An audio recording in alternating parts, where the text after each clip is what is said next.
এই মুহূর্তে যে খবর এসে পৌঁছেছে তা হলো নিউজিল্যান্ডের ধর্মীয় স্থানে শুট আউট। ক্রাইস্ট চার্চে ধর্মীয় স্থান লক্ষ্য করে গুলি, এলো পাথারি গুলি চলায় বন্দুকবাজ।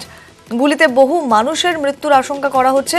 নিউজিল্যান্ড সফররত বাংলাদেশ ক্রিকেট দল এই মুহূর্তে এবং ক্রাইস্ট চার্চে বাংলাদেশি ক্রিকেটাররা নিরাপদেই রয়েছেন বলে জানিয়েছেন ক্রিকেটার তামিম ইকবাল। তিনি টুইট করেছেন।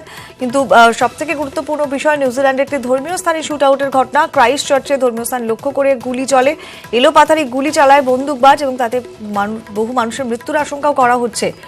নিউজিল্যান্ড সফররত বাংলাদেশ ক্রিকেট দল, যদিও তারা নিরাপদে রয়েছেন বলে তামিম ইকবাল যে ক্রিকেটার তিনি টুইট করে জানিয়েছেন।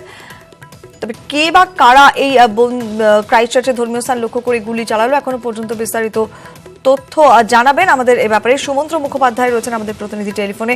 সুমন্ত্র, একটু বিস্তারিত জানতে চাইবো ঠিক কি ঘটেছে।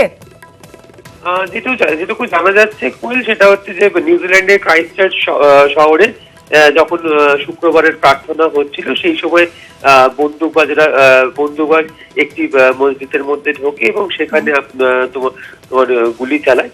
এই ঘটনায় এখনো পর্যন্ত বেশ কয়েকজনের মৃত্যুর আশঙ্কা করা হচ্ছে, যদিও নিউজিল্যান্ড পুলিশ এখনো সেভাবে বিষয়টিকে নিয়ন্ত্রণে আনার চেষ্টা করছে। তবে এখানে সবচেয়ে বেশি উল্লেখযোগ্য যে জায়গাটিতে এই ঘটনাটি ঘটেছে তার খানিকটা দূরে বাংলাদেশ ক্রিকেট টিম অনুশীলন করছিল। কারণ আমরা জানি যে বাংলাদেশ ক্রিকেট টিম এই মুহূর্তে নিউজিল্যান্ড সফর করছে এবং অনুশীলনের পরে তাদের সেই মসজিদে এই গুলি চলার ঘটনা ঘটে বা আততায়ী গুলি চালায়, সেখানেই তাদের গিয়ে শুক্রবারের প্রার্থনা করার কথা ছিল। তারা সেখানে গিয়েও ছিলেন। তাদেরকে মসজিদের কিছুটা দূরে আটকে দেওয়া হয় এবং পরবর্তী সময় তাদেরকে আবার এই হ্যাগলি পার্কের মাঠে, যেখানে তারা অনুশীলন করছিল, তাদেরকে ফিরিয়ে দেওয়া হয়। কিছুক্ষণ আগেই তামিম ইকবাল এবং মুশফিকুর রহিম, দুই বাংলাদেশি ক্রিকেটার, তারা টুইট করে জানিয়েছেন যে তারা নিরাপদে আছে এবং তাদেরকে পুলিশ কর্ডন অফ করে আপাতত হোটেল পর্যন্ত পৌঁছে দিয়েছে। এই বন্দুকবাজকে কি ট্র্যাক করা সম্ভব হয়েছে?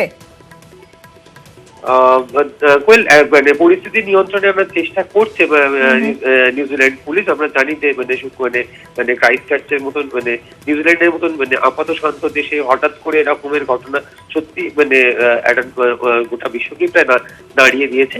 তবে নিউজিল্যান্ড পুলিশ সত্যি যেটুকু খবর, তাতে এখনো তারা পরিস্থিতির উপরে নজর রেখেছে। অনেক ধন্যবাদ সুমন্ত্র।